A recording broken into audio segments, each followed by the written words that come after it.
कई कई माता पिता कहते, अरे देवी जी आप हमसे कहते हो, आप सभी से कहते हो बच्चों को कथा में लाया करो। क्या कही देवी जी, जिस समय कथा चलती है ना उस समय बच्चों को ट्यूशन जाना होता है, इसलिए ट्यूशन के चक्कर में बच्चे कथा में नहीं आ पाते। अच्छा, अब तक तो वो ट्यूशन पढ़ करके कुछ बन नहीं पाया है। 7 दिन अगर वो ट्यूशन छोड़ करके 3 घंटे की कथा सुन लेगा रोज, तो पता नहीं वो भगवान का भक्त बन जाए, क्या पता वो प्रहलाद जैसा बन जाए।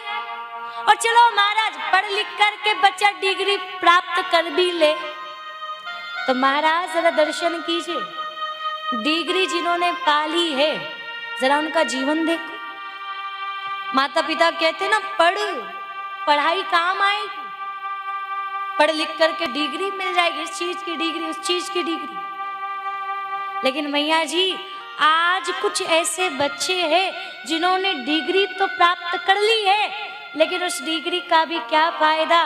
कई बच्चे ऐसे हमने देखे कि डिग्री मिल जाने पर भी अपने माता पिता का आदर सम्मान नहीं करते, अपने माता पिता की सेवा नहीं करते।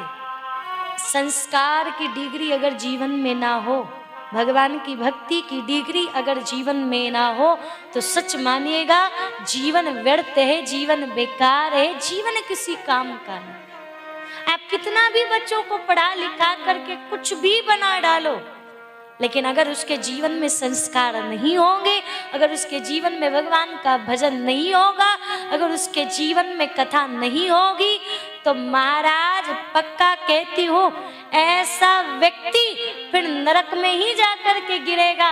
नरक के सिवाय कहीं और जाने वाला नहीं है, भगवान उसे अपना ले नहीं। आज के माता पिता खुद अपने बच्चों को नरक पर ले जाने के लिए तैयार करे, बेटा हम नहीं चाहते कि तुम भगवान का दर्शन करो, हम तो यही चाहते। बच्चे कहे माता पिता से, पिताजी माताजी फिर आप क्या चाहते हो? बेटा हम तो यही चाहते हैं कि तू नरक में जाके यातनाएं भोगे। इसीलिए कथा मत सुन, भजन मत कर, पढ़ाई कर। मैया जी 5 वर्ष की अवस्था में ध्रुव ने भगवान की गोद को पा लिया था, 7 वर्ष की आयु में प्रहलाद ने भगवान को प्राप्त कर लिया था।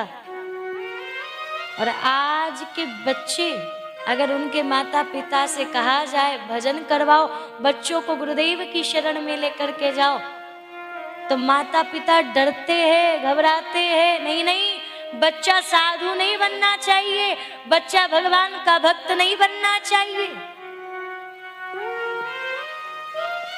किसी और का बच्चा, पड़ोसी का बच्चा अगर भगवान का भक्त बन जाए तो उसके चरण छूने के लिए दौड़ेंगे, और महाराज खुद का बच्चा अगर भजन करने लगे तो डर लगने लगता है।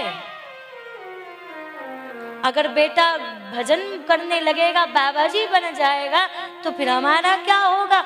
अरे शुक्र करो तुम्हारा बच्चा भजन कर रहा है, कम से कम वो तुम्हें तराने के लिए, भव से पार कराने के लिए कम से कम वो भक्ति कर रहा है, तो उसे तो कम से कम भक्ति करने दो। तुमने तो जीवन यूं ही व्यर्थ कर दिया।